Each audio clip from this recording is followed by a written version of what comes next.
name is Yavari, and I was born in 1971 in Tehran, Iran. I had a very normal childhood in Iran. My dad was an educator. My mom was a stay-at-home mom. I'm an only child. Lots of family. My grandparents lived there, my aunts, just very close-knit family environment. But we were also not living in Iran. We're Baha'is, and so we are one of the minority groups, religious minority groups in Iran. In 1979, I was 8 years old, and so at this time, I've been in my school that I was going, was called Miss Mary. All of a sudden, the demonstrations happened, and it was very scary because it happened so fast.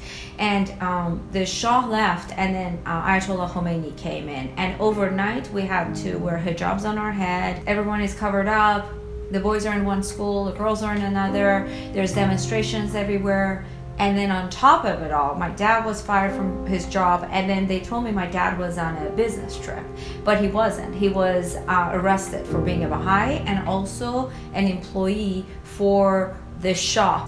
It was such a chaotic environment in the jails, and all, they were arresting so many people that somehow he was released. Within a year after the revolution, one day I never forget, I was in the shower, and all of a sudden we heard this loud shaking. I mean, everything shook. Our house, and we could hear planes going. And that was the first bombing that Saddam Hussein attacked. And the war began. So now the revolution has ended, the war began, and there is a religious cleansing. And so I remember when Mona, who was 16 years old and who was the closest to my age, I was probably at the time 10 or 11, was the first one to be hanged of that young of an age. And so all the news that was coming in was very traumatic and very upsetting. And I remember we spent nights just praying and crying and just not knowing, are we next? Are we the ones that are going to be next? And so at any time we were waiting. And then that night happened where I don't remember everything because I was asleep, but from what my mom says is that around 10 o'clock at night, there was massive banging. So nobody opened the door. From 10 to 12, they would constantly try to, with their guns and stuff, hit the door to open. Weren't able to. The phone was ringing and all of that. The neighbors were all aware that this was happening. Also, you have to understand, they were putting their lives at risk if they helped us. So even though they knew us, they didn't know what to do. So they weren't going to help the government to come in, but other than that, there was nothing else they could do for us. Except our next door neighbor, he was a bank manager, Mr. Sharifi. And he had always told my dad that if you guys, because everybody knew what was happening with the Baha'is, if anything ever happens, you can always count on us.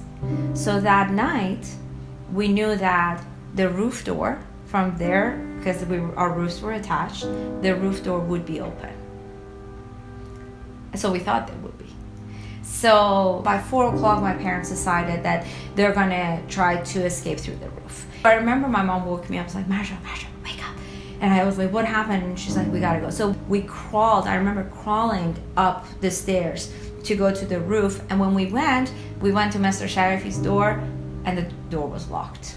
She called him and said, the door's locked. So he's like, oh my God. So he came up, and we went to the neighbors. And anyway, next morning, my mom and I put on the chadors. So when you're wearing the chador and you wear sunglasses, you're pretty much in disguise. It's not like they're gonna recognize who is coming out of this building. And we left as if we're going to school. And that was the end. Him and his wife helped us and really put everything they had at risk for helping us. And this is the moment when you think, would I do that?